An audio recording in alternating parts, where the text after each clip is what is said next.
the right, second down and 10. On a goddamn cruise ship.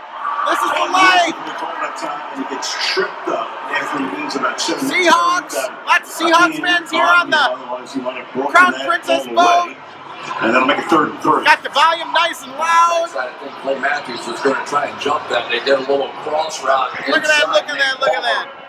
Hey everybody, welcome to week 4 of fantasy. I'm Greg the Beast with the Beasting Out segment. I'm here to give you 2 go hards and 2 go softs for your lineup. The go hards are going to get you the points you need. The go softs, I'd lay off of them. They're not going to get you the points that you expect this week.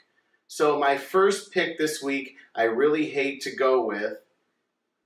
I don't like the Raiders. Never liked the Raiders. But Derek Carr over here is fortunately and unfortunately playing my Bears defense, which has been pretty piss poor lately, and I really can't stand recommending to you an Oakland quarterback, but he has been doing well, especially the last 2 weeks, and you really need to go with him, especially because week 2 versus Baltimore, 351 yards, 3 touchdowns. Week 3 versus Cleveland, 314 yards, 2 touchdowns. Got a typo there. We're not perfect. Anyway, the point is, he has the hot hand right now. Unfortunately, our defense on the Bears does not have the hot hand right now. And he, I predict, is going to blow up our defense. We unfortunately have given away a few key defensive players in kind of a fire sale that our team is having.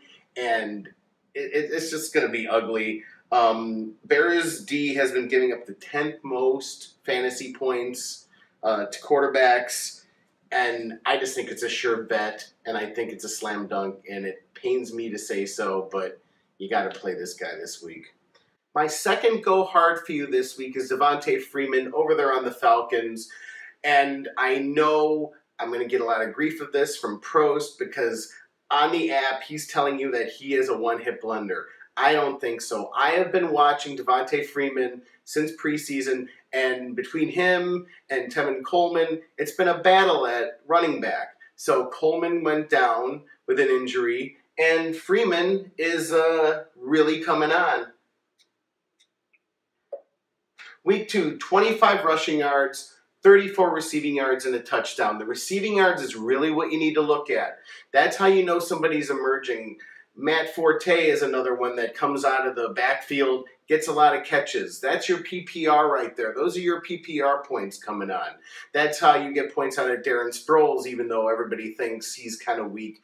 I see him also progressing over there on the Eagles, getting you a lot of PPR points. But that's what you have to look at. Week 3, Coleman goes out, 141 rushing yards, 52 receiving yards, almost 200 total yards, and 3 touchdowns up against the Dallas D that was supposed to have a great running D, and he went off.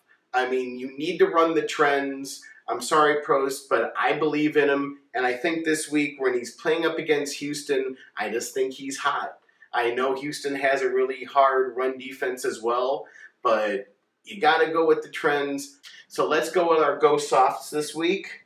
Over in Beasting Outland, we have Terrance Williams on the Cowboys. And the reason I'm telling you not to play him is even though it's pretty darn tempting, he's playing against the sketchy Saints D.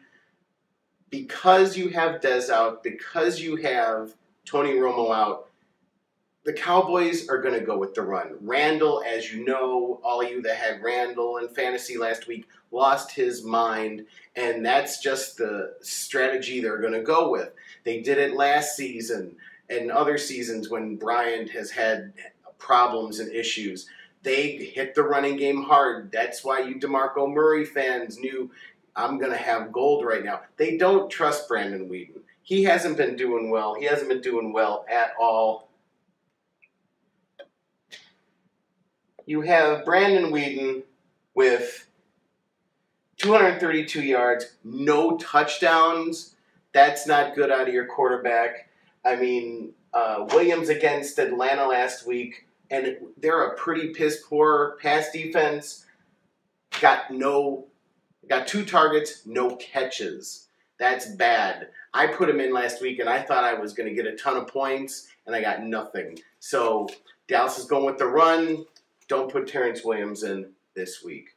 My second go soft is Phillip Rivers, who I know we all love putting in, and I know he gets us a lot of points, but he has just been going downhill since the beginning of the season. You have his trend. 56 fantasy points week 1, 36 fantasy points week 2, 30 fantasy points week 3. That's in a PPR league. It's only going to get worse. Week 3 against Minnesota, 246 yards, 1 touchdown and 1 pick. You have him going up against the Browns in week 4, and they have a damn good pass rush. He doesn't have Antonio Gates in there at tight end.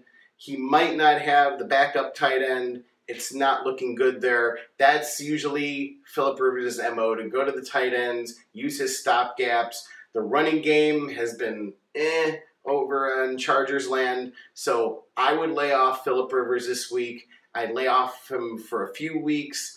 Well, if you got to play him, you got to play him. He's one of your top 5 or 6 quarterbacks you should play. I would not expect the points that you would usually get out of him to come up in week 4. So those are my picks for this week. Again, go to our app, check out our blogs, and coming up next is Jen Lee's Real Men segment.